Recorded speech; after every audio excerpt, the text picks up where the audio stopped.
Good evening. This is John Barker, and on behalf of the Community Education Commission, I want to invite you to enjoy tonight's presentation. I want to welcome you and say thanks for all that you do on behalf of students and families across Detroit. What we want to do is introduce tonight's main participants and main presenters. We have Stephanie Young, who's Executive Director of the CEC. Hey, Stephanie. Well, hello, John Barker. Thank you for having me. Thanks so much. And we have Katie Ray Stolper, and she's the Director of Operations and Accountability for the CEC. Good evening. Thanks for joining. What we want to do is take a few minutes and share with you this really exciting work that's happening with the Community Education Commission, and especially talk to you about the school rating system for Detroit. It's a really interesting, exciting opportunity for Detroiters to develop a model of accountability for all public schools within the city limits of Detroit. Thanks again so much for being with us, and we'll turn this over to Stephanie Young. Right. Thank you so much, John Barker, aka JB. This is an exciting time in the city of Detroit. The Community Education Commission, a new nonprofit, launched in May of 2018. We've done a lot of work so far, and we still got a lot of work to do, and we're excited to share with you where we are. I love this first slide that you have up there, JB. Those are real students from one of our programs that we're going to talk about. You know, sometimes you get those stock photos, but these are actual Detroit kids attending school in one of our pilots, and so we're excited about them, and we're excited about developing a school rating system for the city of Detroit. So what is the Community Education Commission? So we're that new nonprofit. Our main goal is to eliminate barriers that families, our students face in accessing education in the city of Detroit. And not just any old education, but a quality education for our kids. Who is the CEC? So we have a fabulous board of commissioners. We have a number of people who represent our education landscape, and they are, you can see there on our slide, we have Ralph Bland from the charter community, of Vanessa Kiesler from the state deputy superintendent of MDE. We have Dr. Nikolai Beatty with DPSCD, and Nate Walker representing Teachers Union. Then we have community leaders, Teferi Brandt with the social community activist Detroit 300. Our chair is Monique Marks with Franklin Wright Settlements, just celebrated, I believe, 135 years. That's great work that they're doing there. We have Sarita Smith, the executive director for Grandmont Rosedale Development Corporation. And then we have one of our fabulous teachers from DPSCD, Marsha Lewis.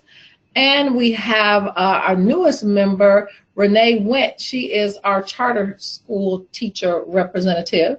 And then we have philanthropy. We have Tanya Allen representing Skillman Foundation. And then we have Matt Simoncini. He's the former CEO of Lear Corporation. So as you can see, we have a very diverse group of stakeholders and board members working with us to help us with this work. And in order to help them, then you have this staff. You have myself, you have Katie Ray, we have our new program manager for our Goal Line pilot, and then we have John Barker, our accountability consultant. So next up, we just want to spend a quick minute here to talk about one of the first things that the CEC did straight out the gate, and that was to produce the Detroit Parents Guide to Schools. It's transparent information about all of the public school offerings in the city of Detroit. Yes. Within that, because I'd like for people to look at this slide as I talk about the guide. So the guide was designed for parents to get information about the schools near them, the schools that are offering curriculum and programs that they're interested in. And then we also have parents use that guide to find out information regarding a pilot program that's currently being run in northwest side of Detroit, and that's the Goal Line, the Get On and Learn. It's a free after school and transportation program initiative We're working with 10 schools, 6 are DPSCD schools, and 4 charter schools in the city in the northwest side of Detroit. And the way it works is if a child is enrolled in any one of those 10 schools, they're able to ride our free bus. That's get on the bus, get on and learn, ride that bus to the school that is closest to them. You can get on at a school on the loop and get off at a school on the loop. And then what's really neat about this is our students are able to access free after-school programming, free enrichment programs at Northwest Activity Center. So all the students who are enrolled in any of those 10 schools are eligible to participate in after-school. And why is that important? Well, we all know why it's important, really. It's important because when school is out, parents need the peace of mind to know where their children are. They're someplace safe, and not only are they safe, but now they're learning new things and getting enrichments like robotics and swimming and create the College for Creative Studies doing a bunch of art programs with our children, and we have gymnastics and other things like that, in addition to homework help. And so the goal for our program is to provide well-rounded experience for our kids to help them improve of their academics in school. And then this brings us to where we are tonight. We're talking about a new opportunity for Detroit. We know that we have our Gold Line program, and that's one of the things that the Community Education Commission has been tasked to do. But we also know that we've been tasked to look at building an accountability model in the city of Detroit. Michigan state law mandates that we create an A through F, a school accountability system for all public schools, DPSCD and charter alike. And what's neat about our commission is we're working with the charter schools, we're working with the public schools to get this work done. The truth of the matter, in the city of Detroit, we know that we have over 30,000 students that leave the city every day to go to a school system outside of Detroit. And so all of those things make the work of the CEC very important. And when you look at that, you're going to look at what it means to have your school rated under this draft model that we've been working on. I'll just say quickly, it's important for parents and for those listening on this webinar to keep an open mind, because this is the time that we're really going to have to support our schools and be certain that we stay committed, not just to DPS or charters, but to all Detroit students here in the city. So to that, I'm going to turn it over to Katie Ray to talk to us more about this accountability system. Great. Thanks, Stephanie. So we're going to dive in just a minute into the SRSD model, as we're calling it, the school rating system for Detroit. But first, I want to highlight a few ways in which this is going to be different from the existing accountability system that we have in Michigan. So you're probably thinking, heard about accountability systems before, right? Don't we have a statewide system? We do. We have a statewide Michigan ranking system that force ranks all schools in Michigan from the top to the bottom. And this is going to be different from the SRSD, the school rating system for Detroit model, in some key ways. First of which is the heavy focus on whether students are performing at grade level, proficiency, that exists in the statewide system. In the SRSD model, as you'll see in a minute, we have a much heavier focus on growth. That doesn't mean we're not looking at grade level performance. We are, you'll see that, but we're focusing more on growth. In the statewide ranking system, it also includes a measure that the bottom 5% are targeted for closure. This is not going to be the case in the SRSD. There are no schools that are required to be the lowest performing, no quota we have to fill around the number of Fs that are given out. Schools will simply be graded based on their actual performance. And then third, the statewide system was developed by Lansing. The school rating system for Detroit, on the other hand, is being developed within the state statute, but with the voice of Detroiters at the table. And that's one of the most important things that we want to highlight. And to that end, we've had a number of community partners who have been involved in the work to date. The board, the CEC board that Stephanie reviewed a few minutes ago, tapped the SRSD design team early on in the work to lead the process of developing a draft model that will get recommended to the board. The design team has a number of board members on it, including Ralph Bland, Vanessa Kiesler, Nikolai Vitti, and Nate Walker. But it also includes some other key members from the Detroit community. Jack Elsey from the Detroit Children's Fund, Jametta Lilly from the Detroit Parents Network, and Connie Simon, who's the director of the Ecumenical Theological Seminary. We've also worked with a steering committee, which is a broader, more informal group that has come together to review the design team's recommendations periodically throughout the process. They've also been incredibly helpful through in us creating our community outreach strategy and providing some great advice there. And then we've engaged educators. We're really excited to have you all on the line tonight, but we have, through the help of Ralph Bland and Dr. Vitti, engaged a number of school leaders representing 128 schools and over 55,000 Detroit students.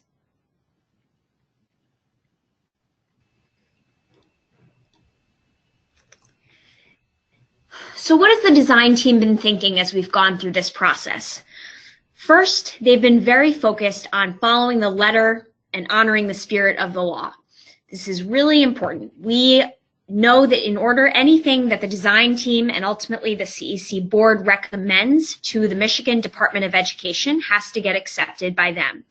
That means that we need to make sure that all of the recommendations fall within the law as it's written. So that's been the first priority. Secondly, the design team has wanted to design a system that very clearly communicates to parents, to educators in the broader community about where schools are really succeeding and performing well and where they need help. We want something that is very user-friendly for all stakeholders involved so that the information shared actually drives improvement in schools. The design team is committed to reviewing the model annually and encouraging innovation where possible. We don't want to be overhauling the model every single year, but we recognize that there are some data pieces that right now we don't have strong enough data on to include in the model, but we want to be, there are important things to measure that we'll want to include in future years. And so the design team knows that this model will evolve over time. To that end, we want to advocate for improved data quality across Detroit. So a great example of this is that in one of our earlier educator sessions, the point about suspensions came up, that would be a great thing for schools to start tracking. Right now, that information is not tracked consistently across schools, but maybe the CEC and the design team can be a part of advocating for better data systems across the city of Detroit. Last two, we want to emphasize college and career preparation, recognizing that not all students want to or need to go to get a four-year degree. There's many that students need to, and we want to be sure that schools are preparing students for the wealth of opportunities that they can face. And then lastly, we know that this model will only share a piece of the data that helps to communicate school quality. And so we will be looking for other ways to share data that also helps to paint a more holistic picture about school quality with the community.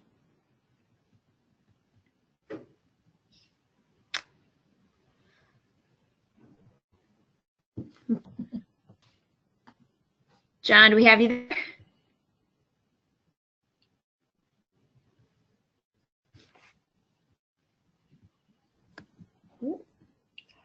Oh, there we go. All right, so now to get into some of the most important pieces of this work, what the state law says must be included and how we're working within that. So first, the state law says that we must have three core components to the model. First, proficiency. Are students performing on grade level today? Second is growth. Are students improving? Did their scores increase from last year? And three is looking at non-academic factors. So all of you well know that school quality is made up of much more than just test scores. And so we'll be looking to incorporate some data on non-academic factors into the model.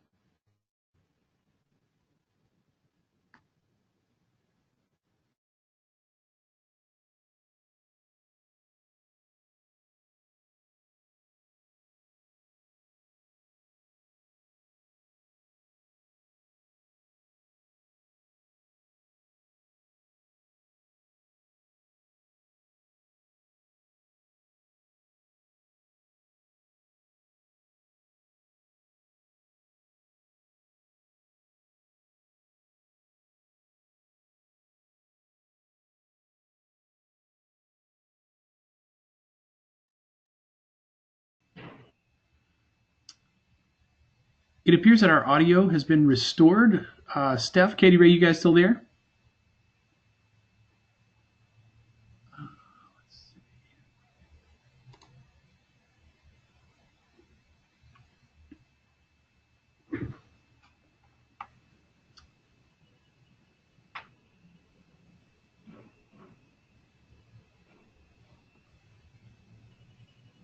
So we're working through our technical difficulties. Have we had a chance to...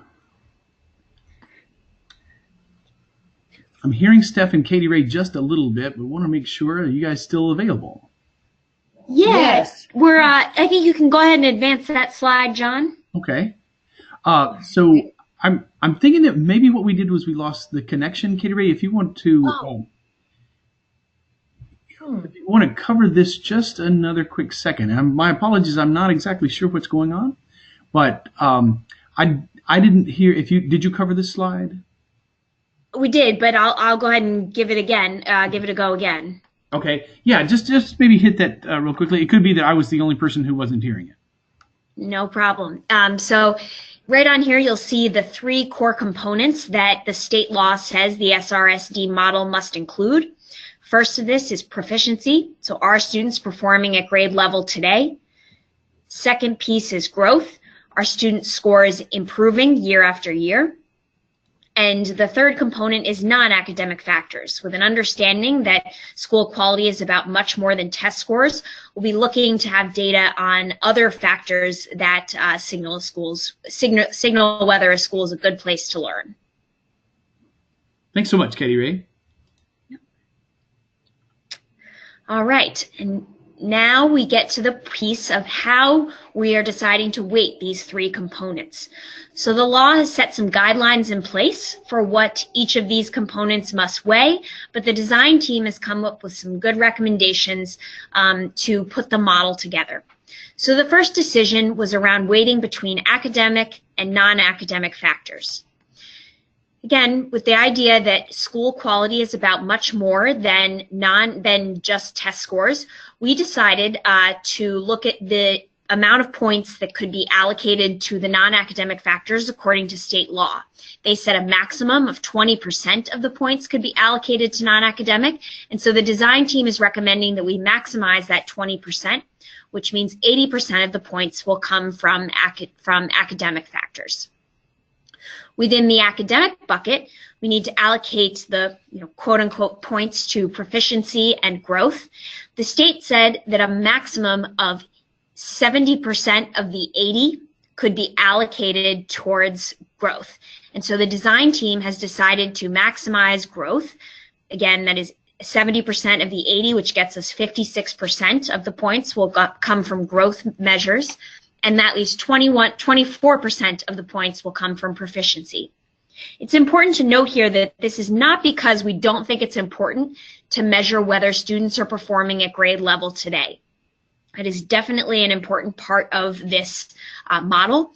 However, we recognize that right now, Detroit schools are not quite where we want them to be. They've existed within a pretty unstable environment for a long time, and that there's a lot of work that is going on right now to make improvements to schools, and we want to reward that growth that Detroit schools are going to be making year after year in this model.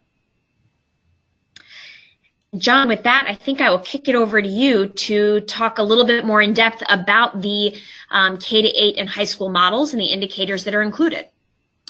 Thanks so much. And we'll just kind of hit the high points here, so we'll make sure to have everybody kind of clear on what we're doing relative to this model. So, as Katie Ray pointed out, the way the state law sets this up and the way that the design team has responded gets you a 24-56-20 model, as we refer to it.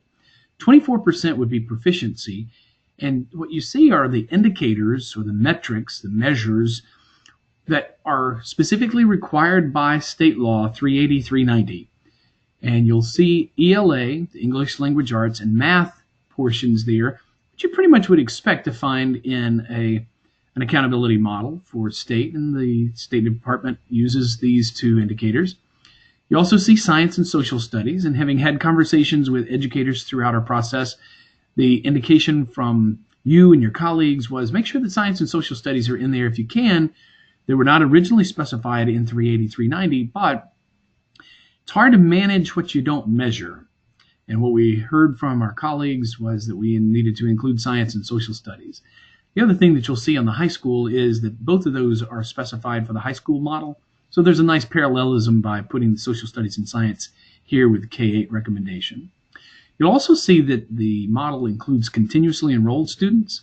This is kind of a new idea that the law introduces, and that we're continuing to work with the Michigan Department of Education on the definition of continuously enrolled. But essentially what we're talking about is a student who was there all of last year and was at the first count and the second count and was there at the end of the school year, and then was there as well on into the new year.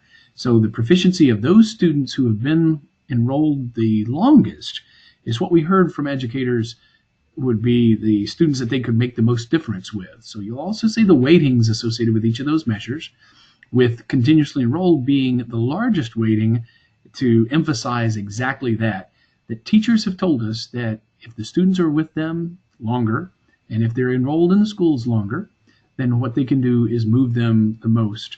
So you see the weighting giving credence to that. So you'll also see growth at 56% as the lion's share, double almost what you see from the efforts there with proficiency. And what that does is that sets the tone and sends the message that growth is critically important for our students. That if we start off with proficiency, which ends up being oftentimes associated with the socioeconomic status of students, that we are giving ourselves a really tough start with a brand new model. What we anticipate doing is beginning with the growth at 56% and then kind of leveling those off with between growth and proficiency as time goes by. But you see the elements that constitute the growth model being ELA and math for both of those. I'll talk about the difference in just a moment with the M-STEP or the other MDE test. You'll also see continuously enrolled. But the new one that's introduced there is the growth for bottom 30% of students.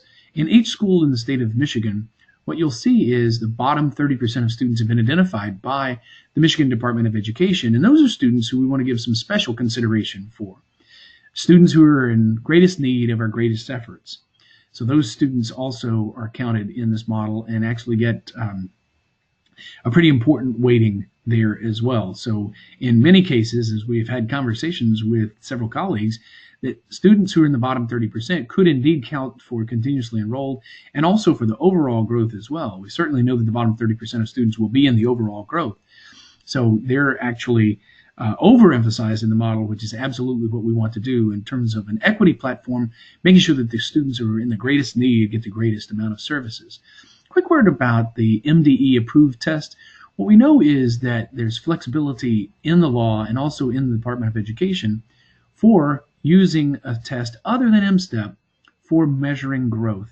And what we've heard from our colleagues in Lansing is that they're very much open to the idea of using something like an NWEA or an iReady in the case of the district, in the DPS-CD district, that you might have a test that the district or a charter operator or a charter school, in fact, would be using that would be more important for driving instruction.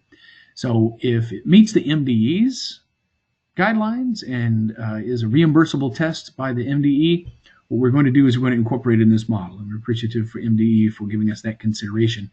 And we're working with us and with districts on that issue too. So non-academic, let me just jump to that for really quickly. What we know, and you heard Katie Ray say, was we wanted to make sure that test scores didn't constitute any more than they had to in this model. Clearly, test scores are important. Clearly, growth is important. Clearly, proficiency is important. What's also important is to know what kind of learning environment is there for students. What you see is the absenteeism rates. There's been a lot of conversation, and you all know as educators that it's very difficult for students to get to school in many of our cases. What we want to do is we'll make sure to incent and encourage students to come to school and help schools do that and find ways to highlight best practice.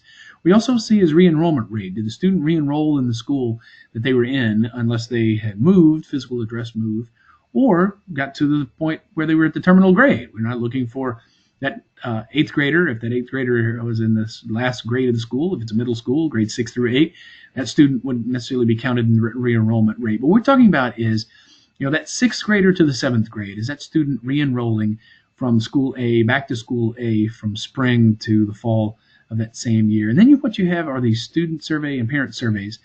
And while we're still looking to have some commonalities there as much as possible, what we're looking to do this year is make sure that the schools in the city limits of Detroit are using the data that they're collecting from student surveys and parent surveys to help drive the improvements in those schools. If at any time you have a question at all, there's a question box, a chat box, and you can type your question in there. I'm actually monitoring all the information that you've got on your screen. So what you can do is you can just go ahead and send that in, and we'll put your question on and see if we can address that as we go along. We'll have some time for question at the end too, but given that we are on a webinar and there's several people, if you'll raise your hand, if you'll just write in the questions box, that would be the way to get your question addressed this evening. So what you see coming over from the K-8 model to the high school model is that the non-academic is the same exact weighting, same exact indicators. What you see in growth is that we shift to graduation rate and SAT, both in the evidence-based writing and reading, the reading and writing test, and then the math test. Those are specified by state law. So except if you see a notation there, those little plus signs, all of these are specified in the state law. And the bill writers, authors for proficiency in high school specified several. There were 7, and that's actually the most under any one category, where you see graduation rate, SAT, college and career level courses, both the enrolled and passing rates there, and then students whose social studies and science scores would be factored into the high school model. Typically those are given at specific grades in high schools, but what we want to do is make sure that those proficiency scores get reflected, and you see the weightings that the design team has drafted up there. Then growth basically is a reflection of that as well. Graduation rate, as you saw in proficiency, the SAT scores as in proficiency, and then that growth in college and career level. We really feel like, as Katie Ray pointed this out just a few minutes ago, that the college and career level courses are the ones that really, and focusing on college and career level preparedness is really what this model is intended to do, help point students towards success, and success not only in their school days, but then also in their futures as well. So what we want to do is move to the next steps slide and say that we are continuing with our efforts, and we're doing things just like this. Webinars, we've got another community session next week. We have a great website at cecdetroit.org, and we encourage you to look at that. Steph's going to hit us with a few more of the resources and where to find things at the end in just a second. What we also are in the process of doing is determining cut scores for the model. We want to continue our relationship, and just wanted a quick highlight for all of you guys on the phone and all of this webinar, and anybody who's watching this on the website as well. What we know is that we could not be doing this without the really awesome participation and inclusion and real partnership of the Michigan Department of Education. So we're really, really appreciative for them, and we'll continue that as we move forward in the coming days as we look to wrap this up within the next couple of weeks, few weeks anyway. A couple of may suggest 2, but it's probably going to be a few more than that. What we're planning on doing is submitting the blueprint for this model, really kind of the overview of how all of these pieces get seamed up at a board meeting upcoming for the CEC, and then when they go ahead and give it the nod, and again, we're working to make sure that all these things are ticked and tied and move forward in a timely fashion, we'll submit those onto the MDE for their approval. In early 2019, what we're going to be doing is going out to schools and doing a lot of work hand in glove with the Department of Education and making sure that we communicate that this is a great chance, a great thing. And you heard Stephanie talk about it as exciting, Katie Ray talk about it as exciting. I'll add my voice to that as well. This is an exciting time, and one of the things we want to make sure is that schools, charter authorizers, the community has access to calculators for particular schools' data, where it's kind of where you can put those data points that you have relative to what you just saw in the model into the calculator and say that if I had those scores, then what if? what we've seen in other places where I've done this work is where you have the calculators and you have principals and teachers and other educators who are leading the work, it can make a big difference to say, if we are and stay where we are, here's what our answer is going to be in terms of our grade. But we don't have to do that. We actually can make improvements, and that's what we're looking for, and that's how we're using the calculators to drive this work. Steph, you want to wrap us up and bring us on home? Sure, JB. Thanks for that. It's a wealth of information for our listeners. We know it's a lot. We've worked on this for months, so to be able to communicate all that we've done in a few 30 minutes and expect everybody to get it, of course we don't. And so here's a way for you to get more information. You are welcome to visit our website anytime, the CEC website, ccdetroit.org/school ratings. You can review our frequently asked questions and other resources on the website. And then be on the lookout for other School Rating Systems for Detroit info sessions and webinars. This is just the beginning. Additionally, we want to hear from you. You can go to one of our sessions in person and share information, complete the survey that's on our School Ratings webpage. And you can always email us at srsdinfo@ccdetroit.org.